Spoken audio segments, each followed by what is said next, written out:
Hello guys, कैसे हो आप सब लोग। उम्मीद है कि आप सब लोग ठीक ठाक खैरियत से होंगे। आज की वीडियो हम कवर करने वाले हैं विलियम बटलर येट्स की poem the dialogue of self and soul. इससे पहले हमने इसकी फर्स्ट पार्ट को कवर किया है। अगर आप लोगों ने वो नहीं देखी तो पहले जाके उसको देख ले। बहुत डिटेल से हमने इसको कवर किया है, लाइन बाय लाइन एक्सप्लेनेशन कर दी है, तो आप उनको पहले देख ले। तो चलिए टेक्स्ट को पढ़ लेते हैं और इसकी फर्स्ट स्टैंजा जो है इसको देखते हैं।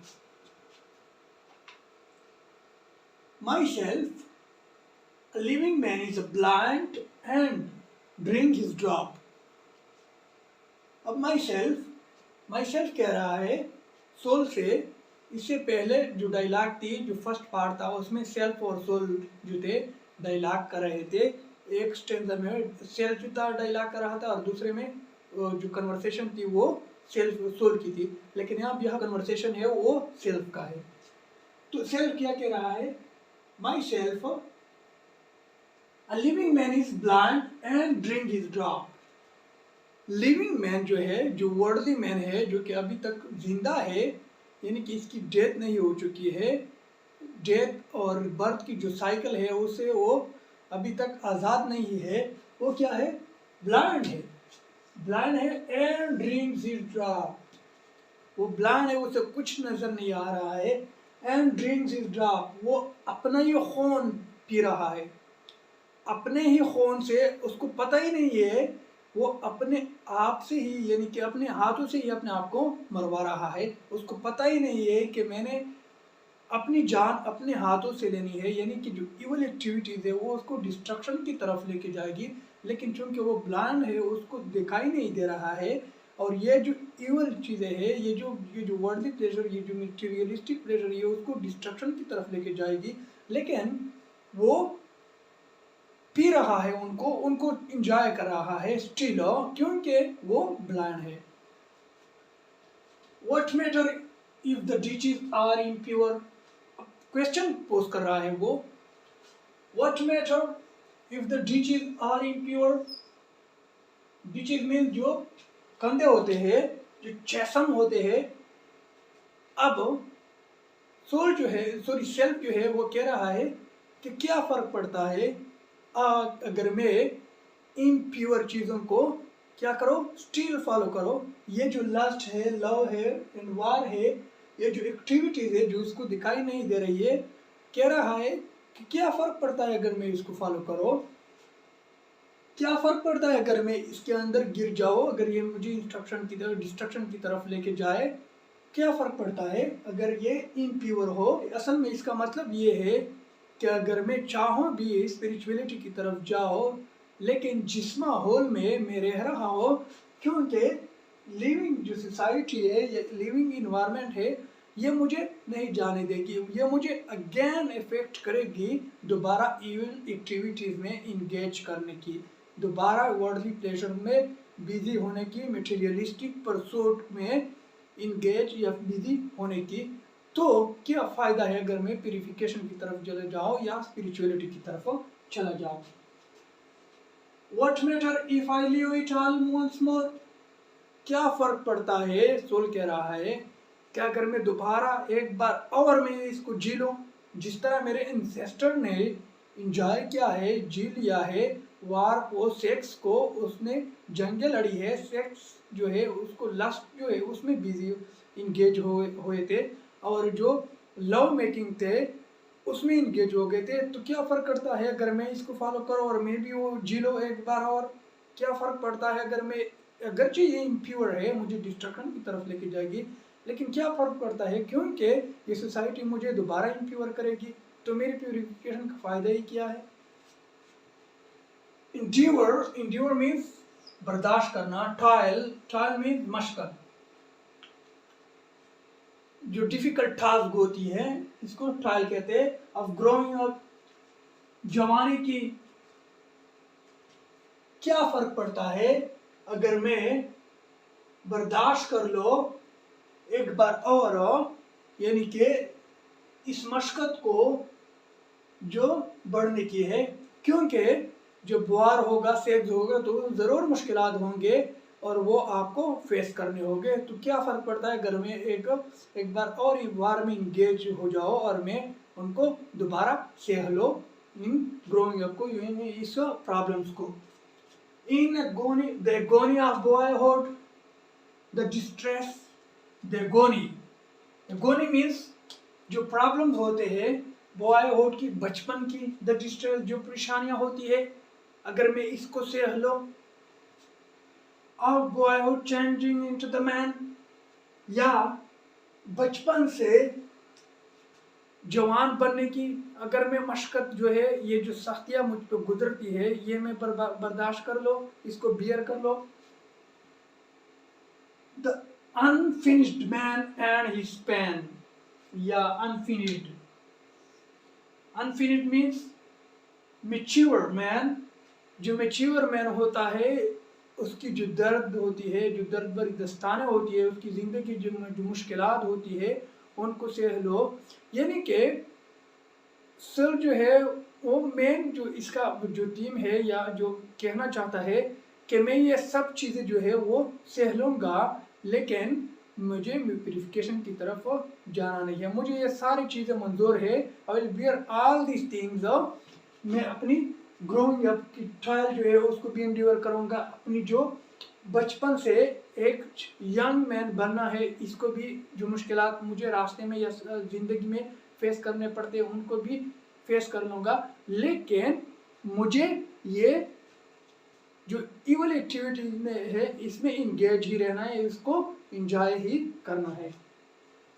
Brought face to face with own क्लमलीनेस, अगरचे इन चीज़ों ने क्या क्या है, मुझे क्लमलीनेस, मुझे कमज़ोर कर दिया है, मुझे एक्शनलेस बना दिया है, लेकिन मुझे फेस टू फेस कर दिया है, आमने सामने कर दिया है, मैं कुछ कर ही नहीं सकता, मैं एक्शनलेस हो गया हो, लेकिन मुझे ये सारी चीज़ें मंजूर है, मैं ये सारी चीज़ें बर्दाश्त कर लूँगा, लेकिन क्या है, मैं प्यूरिफिकेशन की तरफ नहीं जाऊँगा, क्योंकि जो सोसाइटी है वो मुझे दोबारा इम्प्योर करेगी, तो इसलिए कोई फ़ायदा ही नहीं है। सेकेंड पार्ट की सेकेंड स्टेंजा को कवर करने वाले, तो चलिए देखते हैं। अब टेक्स्ट को देखते हैं कि इसके अंदर है क्या। जिस तरह कि हमने कहा है कि ये जो स्टेंजा है या ये जो सेकंड पार्ट है, it revolves around self. Now to start with the first sentence of the unfinished man among his enemies, how in the name of heaven can he escape? अब यहाँ पर क्या है, इससे पहले हमने जो सेकेंड स्टेंजा है, सेकेंड फर्स्ट स्टेंजा जो थी सेकेंड पार्ट की, हमने बात की थी अनफिनिश्ड मैन की, जो कि इमेच्योर था, वो जो किया था यंग जो स्टेट थी, उसकी जो बचपन की बॉयडहुड जो चाइल्डहुड जो स्टेट थी उससे गुजर के आ रहा था, उसकी जो पेन्स थी, जो सफरिंग थी, उसको उसने क्या था, सह लिया था। तो क्या था, वो इमेच्योर था, अनफिनिश था, लेकिन आप यहाँ पर इन सब चीज़ों को सह के वो क्या बन गया है, वो फिनिश्ड मैन बन गया है, यानी कि ये अब प्यूरिफाई हो गया है, ये अब क्या है, थिंक जो इवल थिंकिंग है उनको जज कर सकता है। अब ये क्या है, जानता है इवल जो चीज़ें है या इवल जो सराउंडिंग्स है जो उस पर बैड इफेक्ट डालती है, उसके बारे में अब उनको पता है। ये अब कंप्लीट मैन बन गया है, फिनिश्ड मैन बन गया है, मैच्योर मैन बन गया है। तो सोल क्या कह रहा है यहाँ पर, जो फिनिश्ड मैन है, जो कि क्या है, मैच्योर है, ये क्या है, among his enemies, among his enemies। अब ये मैच्योर मैन जो है फिर से दोबारा क्या है, among his enemies, अपनी जो enemies है उनके बीच में आ गया है। enemies मीन्स जो करप्ट पीपल है, जो करप्ट सोसाइटी है, जो करप्ट इन्वायरमेंट है, जो क्या है, वर्ल्डली प्लेजर्स में इंगेज है, मटेरियलिस्टिक परसोर्ट्स में इंगेज है। अब इनके बीच ये दोबारा आ गया है, ये प्योर मैन जो है, ये जो जिसकी प्यूरिफिकेशन हो गई है, जो कि कंप्लीट है, अब ये उनके बीच उस सोसाइटी का पैर इस पर पिया होगा, इफेक्ट होगा, उस इन्वायरमेंट का वो इस पर फिर से इफेक्ट होगा। How in the name of human can he escape.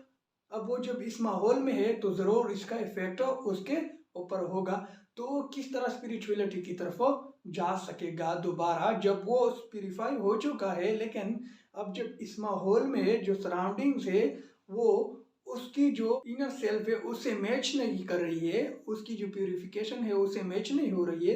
अब जो माहौल है, ये सोसाइटी है, ये इन्वायरमेंट है, इसका इस पर भी इफेक्ट होगा। तो क्या है, उसकी प्यूरिफिकेशन का कोई फायदा ही नहीं है, क्योंकि वो फिर से उस जो सोसाइटी है, जो इवल सोसाइटी है, जो करप्ट पीपल है, उसके बीच में आ गया है, जो कि फिर से उनको क्या करेगा, फोर्स करेगा उन लास्ट लव एंड वार को एंजॉय करने में। That defiling means that defiling and disfigured shape of the mirror of malicious eyes. Defiling means नापाक, जो पल्यूड हो, जो गंदी हो, एंड डिसफिगर्ड शेप हो। डिसफिगर्ड मीन्स जो कि क्या हो, जिसकी शेप जो हो वो अच्छी तरह नहीं हो, यानी कि बिगड़ी हुई हो जिसकी शेप हो। ये क्या है, ये जो सेल्फ है ये फिर से क्या करेगी, उन नापाक जो इंडिविजुअल्स है, ये जो लोग है, जो सोसाइटी में है, जो इसके इर्द गिर्द है, उसका उससे आमना सामना हो जाएगा, यानी कि उसकी मुलाकात फिर से उनसे हो जाएगी जब वो उनकी महफिल में आ जाएगा, जब वो उनकी सराउंडिंग्स में आ जाएगा। जिस तरह के कहा जाता है कि कंपनी मैटर्स अलॉट, जिस तरह आपकी कंपनी होगी उस तरह आपका करेक्टर भी होगा, और लोग आपकी कंपनी से ही पता चलेंगे कि आपका करेक्टर किस तरह है। तो इसी तरह जब इन डिसफिगर्ड नापाक पल्यूट जो शेप्स है, फिगर्स है, इसके बीच में आ जाओगे तो फिर से आपकी प्यूरिफिकेशन जो है, ये जो सोल है वो इम्प्योर हो जाएगी, अगरचे आप अब फिनिश्ड या कंप्लीट हो। The mirror of malicious eyes. Malicious means जो क्या हो, जिद्दी हो, जो क्या हो, नापाक हो। मेलिशियस भी नापाक को कहते हैं, जो क्या हो, हसद से भरी हो, जो हसद से, जिद से भरी हो। उन आंखों से क्या करेगा, जब आप वो सोसाइटी के लोगों में आ जाएंगे तो वो फिर से वही आंखें क्या करेगी, वो आपको उस हसद और जिद, जो इवल जो एक्टिविटीज है उसमें आपको इंगेज करेगी, और वो उसकी रिफ्लेक्शन जो है वो आप पर डाल देगी। Casts upon his eyes until at last he thinks that shape must be his shape. Cast upon his eyes at last। अब क्या है, ये जो मेलिशियस आइज है, जिसकी जो रेज है जब आपकी आंखों से मिल जाएगी, यानी कि जब वो इवल जो लोग हैं वो आपकी आंखों से, क्योंकि आप जब एक सोसाइटी में रह रहे होंगे, इन्वायरमेंट है, तो आपका सामना हो जाए, तो आपकी नज़रें उनकी नज़रों से मिलेगी। वही बुरे लोगों की नज़रें जो है, वही बुरी नज़रें, जो वही हसद वाली, वही जिद वाली, वही गुनाहों वाली नज़रें जो है वो आपकी नज़रों से मिलेगी। तो फिर क्या होगा, जब वो मिलेगी तो वो जो इवल आइज है तो वो ये सोचेगी, यानी कि वो लोग ये सोचेंगे, अगरचे आप क्या हो, प्योर हो, तो वो जब आपको देखेगी, क्योंकि वो खुद इम्प्योर होते हैं, तो वो आपको भी इम्प्योर समझेगी, वो आपको भी, they will consider you impure, क्योंकि उनकी जो नजरें हैं, उनकी जो थिंकिंग है, उसकी जो इमेजिनेशन है, they are all revolves around evil activities. They are engaged in lust, love and war. So that's why they will also think you, they will also consider you as their own shape. कि जिस तरह आप में उनको अपने आप नजर आएंगे, उन लोगों आपकी जो बॉडी है, आपकी नज़रों में उनको अपनी शेप जो है, अपनी फिगर है वो नजर आएगी। अपनी इम्प्योर जो शेप है, इम्प्योर एक्टिविटीज है, वो आपके अंदर भी देखेगी और वो आपको भी गाइड करेगी उसकी तरफ जाने की। That shape must be his shape. That must be his shape. And what the good of an escape? तो फिर क्या फायदा अगर मैं इम्प्योर हो, सोल कह रहा है, अगर मैं इम्प्योर हो, मेरी सोल जो है वो प्यूरिफाई हो चुकी है, लेकिन जब मैं इस सोसाइटी में आ जाओ, जब मुझसे इस तरह की नज़रें मिल जाए, जब मैं इन शेप से मिल जाओ, इन डिफाइलिंग शेप से डिसफिगर जो होती है, और जो क्या है, जो एनिमीज के बीच में मैं आ जाओ, तो फिर मुझे मेरी स्पिरिचुअलिज्म की तरफ जाने का बेनिफिट ही क्या है? There is no benefit in escaping if honor if honor finds him in wintry blast, if honor find him wintry blast जो होती है, जिस तरह सर्दी के मौसम में जब आपको चोट लगती है, जख्म लगती है, तो आपको वो जख्म उस ज़्यादा सर्दी की वजह से महसूस नहीं होती। तो इस तरह जो इंसान की जो सोल है, जो मॉडर्न मैन है, पोइट यहाँ पर ये कह रहा है कि इसकी जो सोल है वो भी सर्द हो चुकी है, उस पर कोई चीज़ का असर ही नहीं है, स्पिरिचुअलिटी का असर ही नहीं है। अब अगर उनको हैरत दिलाई जाए, अगर उनको क्या है, आनंद दिलाई जाए, कोई शर्मिंदगी दिलाई जाए, तो उसका उस पर कोई असर नहीं होगा, क्योंकि उसका जो सोल है वो इम्प्योर हो गया है। तो यहाँ पर स्पिरिचुअलिटी की तरफ जाने में फायदा ही नहीं है, सेल्फ ये कह रहा है।